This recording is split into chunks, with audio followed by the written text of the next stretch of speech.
The rain hammered against my windows, turning the streets of Maple Hollow into silver rivers. I was curled up on my thrift store couch, laptop balanced on my knees, tweaking a client's website while sipping lukewarm coffee. Nights like this made me grateful for my quiet life, a life far from the Calloway family drama I'd escaped 4 years ago. Then came the knock. It wasn't tentative or polite. It was quick, urgent, almost swallowed by the rumble of thunder. I set the laptop aside and padded to the door, expecting maybe a neighbor with a blown fuse or a lost delivery driver. Instead, when I pulled the door open, the storm poured in along with the sight that made my stomach drop. A baby carrier sat on the porch, rainwater pooling beneath it. Inside, swaddled in a damp blanket, was a tiny baby, her dark eyes locked on mine as if she'd been waiting. My pulse thudded in my ears. The wind tore at a piece of paper tucked under the blanket, nearly sending it skittering away. I caught it with trembling fingers. The handwriting was instantly familiar sharp. Impatient strokes. Gareth's. We can't do this. She's yours now. Below his name was Leona's, written in a neater, more deliberate hand. My brother and his wife. For a moment, I just stood there, the storm soaking my sweater, trying to process the absurdity. The Calloways didn't do unplanned. They curated their lives like magazine spreads. And Gareth. He was always the golden son until he married Leona and their fights became public. The baby made a soft, breathy sound. It jolted me out of my daze. I scooped up the carrier, shutting the door against the weather. My tiny living room felt even smaller with the sudden weight of her presence. She wasn't crying, just watching me, measuring me. I pressed a hand to my forehead. I didn't have a crib, formula, diapers, nothing. But I had this child now, and in the echo of the storm outside. That felt like the only fact that mattered. I set the carrier on the couch and stared at my phone, already knowing who I'd call first, even if I dreaded hearing her voice. I stared at the carrier on my couch, the baby's steady gaze never leaving mine. My hands moved on instinct, reaching for my phone, scrolling to the number I'd sworn I'd never call unless it was life or death. This felt like both. Margot answered on the second ring, her voice clipped, as if I'd interrupted something important. Sabine, do you know what time it is? Mom, Gareth, and Leona, they left a baby on my porch. Their baby. There's a note. Silence. Then, a sharp inhale. She's your burden now. What no? You heard me. This is exactly why Gareth couldn't trust you to handle things discreetly. Keep this quiet. Do not involve anyone who can drag the family name into this. I'm not equipped for your brother made his choice. Now you make yours. Your father agrees. I heard the muffled sound of Philip's voice in the background. Then the final blow. Do not call here again about this. The line went dead. I sat frozen. The hum of the refrigerator loud in the sudden stillness. The baby shifted slightly, the blanket slipping just enough for me to see her tiny fingers curl into a fist. I thought about dialing social services, my thumb hovering over the contact, but the image of her being taken away to strangers, shuffled from home to home, tightened something in my chest. Instead, I lifted the carrier onto the dining table and pulled out the note again. Beneath it, crumpled in the folds of the blanket, was a half-completed birth certificate application. No full name, just a date, December 21st, winter solstice. Light in the darkest time, I whispered, brushing my hand over her cheek. Isla, that's who you are.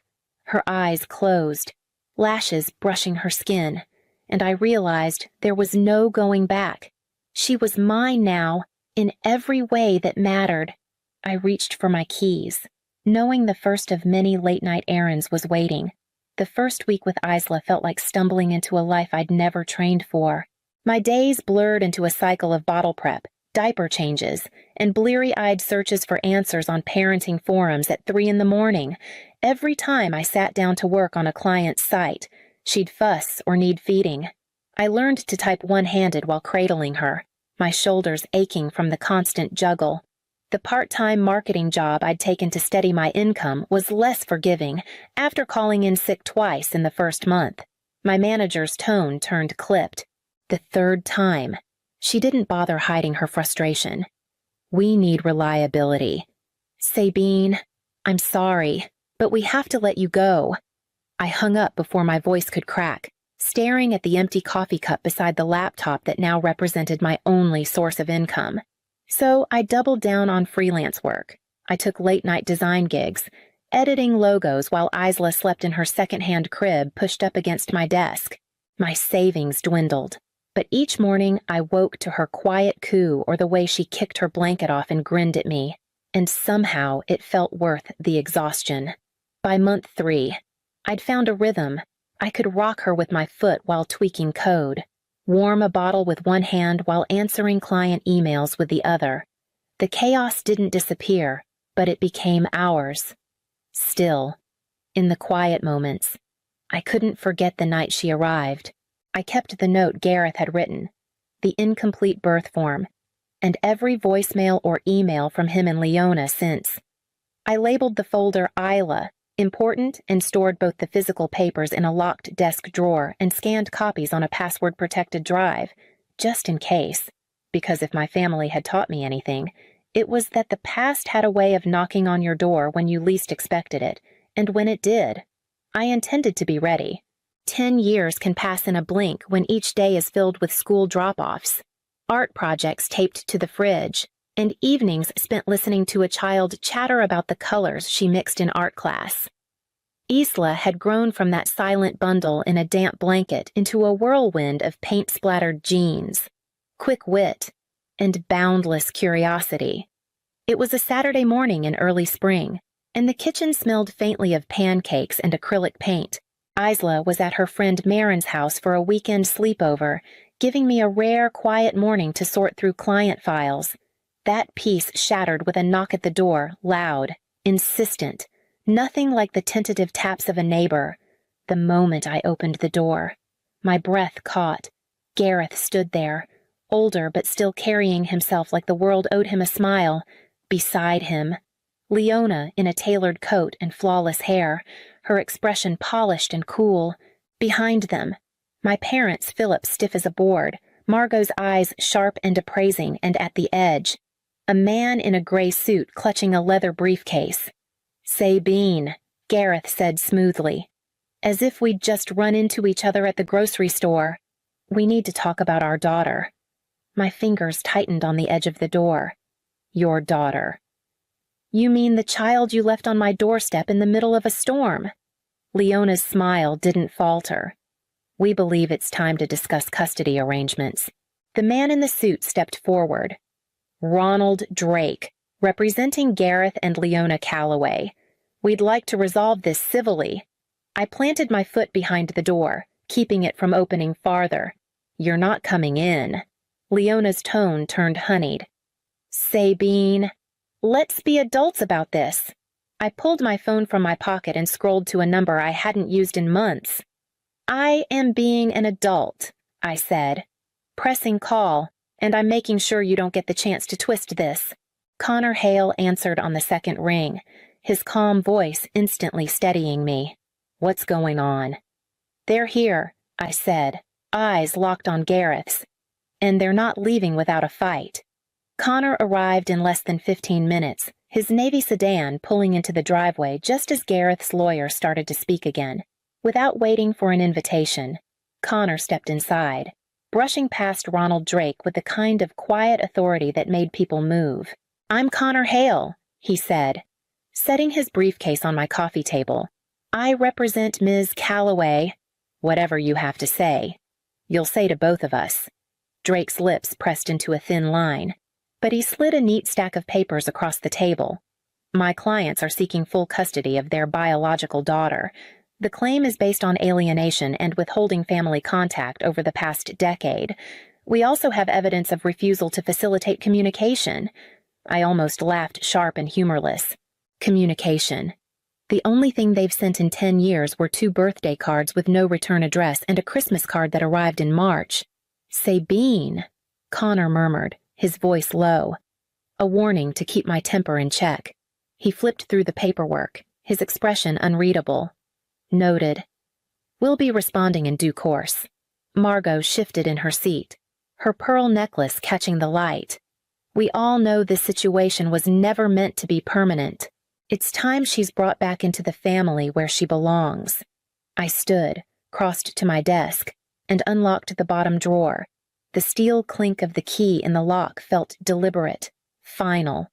I returned with a thick manila folder, edges worn from years of being handled but never opened without purpose.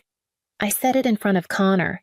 This, I said, my eyes on Gareth, is every note, voicemail, and email I've received from you or Leona since the night you left her.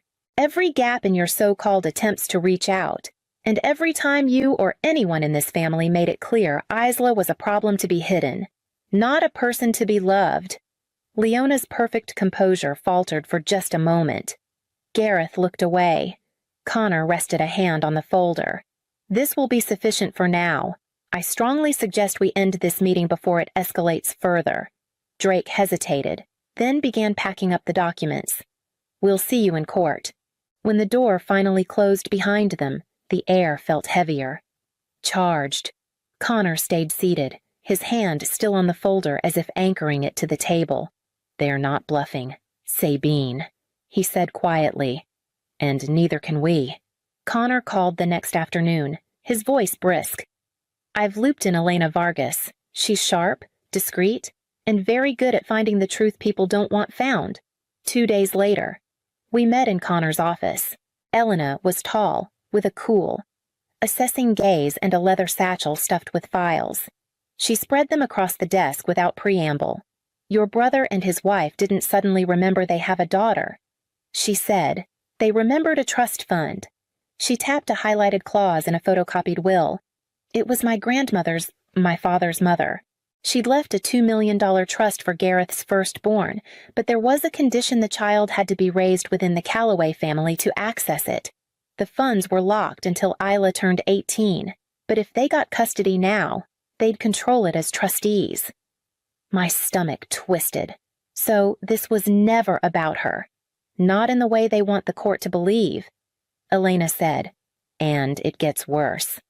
She slid over a stack of glossy photographs.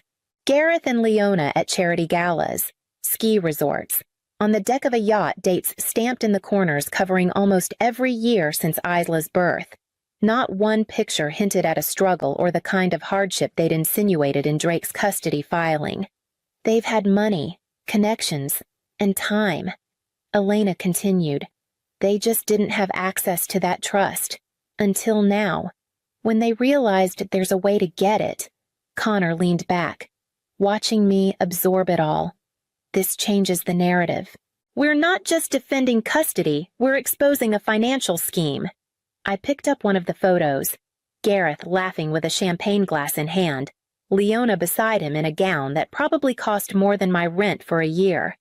My fingers tightened on the edges. They're going to spin this, Connor warned.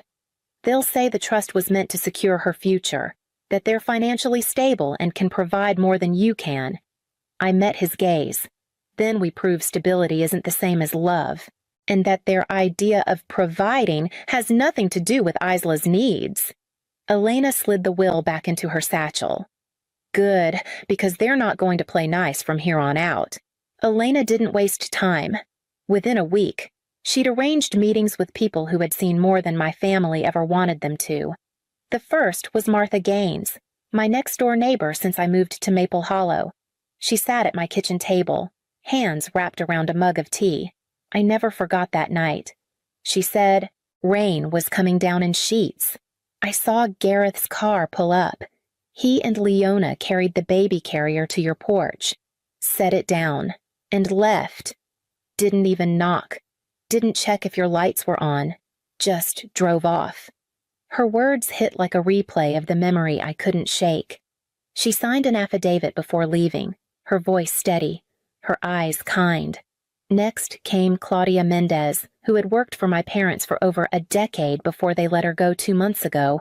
She laid out a folder of photocopies on Connor's desk emails, typed notes, and a printed custody agreement template dated 6 months before Gareth ever knocked on my door. They were planning this for a while. She said, "Your mother called you a temporary solution." They wanted to wait until the timing worked for them, if I had any lingering illusions about their motives. They crumbled right there. The final meeting was with Derek Sloan, Gareth's former business partner. He met us in a coffee shop, eyes darting toward the windows as if he half expected Gareth to walk in. "It's about the trust fund," he said bluntly. "Always was. Gareth told me they'd get Isla back, access the money, and invest it into a new venture. Leona didn't even pretend it was about family. He agreed to testify if needed, his voice low but resolute. She deserves better than to be their payday. By the end of the week, I had more truth in my corner than I'd ever expected truth from people who had no obligation to me, yet still stepped forward. The courtroom smelled faintly of old wood and tension. Gareth and Leona sat at the petitioner's table, dressed as if for a magazine spread, he in a tailored navy suit, she in a pale blue dress that whispered respectable mother. Their smiles were calculated, their posture perfect. When our case was called, Connor rose first, setting the thick, worn manila folder on the evidence table. "Your Honor," he said, his voice steady, "this contains a decade of documented abandonment." The judge opened the file. On top was the note Gareth had left with Isla's carrier, the ink smudged from rain. Beneath it, printed transcripts of voicemails, Gareth's voice promising to send money next month, Leona's saying she needed space before she could take the baby back. Email threads followed, each one damning in its absence of follow-through. Martha Gaines testified first, her voice firm as she described watching Gareth and Leona drive away that stormy night. Claudia Mendez took the stand next, producing documents that showed custody plans had been in motion months before their visit. Finally, Connor played a recording. Derek Sloan's voice came through the speakers. Unmistakable. "It's about the trust fund. $2 million. Get the kid. Get the money." A ripple moved through the gallery. I stood when Connor nodded to me. Walking toward the witness stand, I turned to face Gareth and Leona. "What's Isla's favorite color?" Silence. "What is she allergic to?" Leona's lips parted, but no words came. Her best friend's name. The sport she plays. Nothing. I turned back to the judge. "They don't know her, Your Honor. They've never tried." The judge's decision came swift and sharp. Case dismissed with prejudice. An investigation into the trust fund would begin immediately. A restraining order was issued, forbidding any contact outside legal channels. As the gavel fell, I felt the weight in my chest loosen for the first time in months. Within a week, the headlines were everywhere. $2 million trust fund at center of custody battle. Photos of Gareth and Leona at galas were splashed across news sites, alongside court transcripts that made their motives plain. The Callaway name, once polished to a gleam, was now synonymous with greed. Gareth and Leona disappeared quietly, their social media accounts wiped, their house put on the market. My parents issued no statements, retreating from their clubs and luncheons as if the world had turned its back on them. For once, they seemed to understand what silence felt like. Life in Maple Hollow returned to its slower rhythm. But inside our home, something had shifted. One evening, after homework and dinner, Isla sat across from me at the kitchen table, fiddling with a pen. "I've been thinking," she said, glancing up. "I don't want my last name anymore. Not theirs." I set my fork down. "What do you want instead?" "Yours," she said simply. "I want to be Isla Hart. Hart, my mother's maiden name, the one I'd taken back when I left the Callaway estate for good." I hadn't expected to hear it from her, but the way she said it clear, certain, left no room for doubt. "That's a big change," I said carefully. "I've thought about it for months." She replied, "You chose me that night. I want to choose you back. All the way." My throat tightened. Then we'll make it official. Her smile was small but sure. Good, because I've already been practicing my signature. She slid a sheet of notebook paper across the table, her new name written over and over in her careful hand. I traced a fingertip over the letters, already planning the first step we'd take tomorrow. The next morning, we sat side by side in Connor's office, a neat stack of adoption forms between us. Isla leaned forward, reading each page as though it were a contract for the life she'd been waiting for. Connor walked us through the process petitions, hearings, the judge's signature, but my focus stayed on her, steady, eager expression. Filling in the blanks felt almost ceremonial. Every pen stroke, every date and signature anchored the life we had already been living. By the time we left, the first step was official, and Isla clutched her copy of the paperwork like it was treasure. That night, the house was quiet except for the ticking of the wall clock. Isla padded into the living room in her pajamas, curling up beside me on the couch. She rested her head on my shoulder for a moment before speaking. "You'll always stay." "Right." I turned to look at her. Her eyes were steady, but I could see the shadow of every doubt she'd been made to carry. "Always." I said, "The universe got it right the first time." She exhaled softly, as if something heavy had finally been set down, and tucked her feet under the blanket. I wrapped an arm around her, feeling the simple weight of belonging settle between us, long after she'd fallen asleep against me. I stayed there, listening to her slow breathing. I thought about that night in the rain, about every fight, every moment we'd had to prove that love wasn't a performance, it was a choice made again and again. Family wasn't just the people you were born to, it was the ones who showed up, stayed, and built something worth holding on to. And we had chosen each other, forever.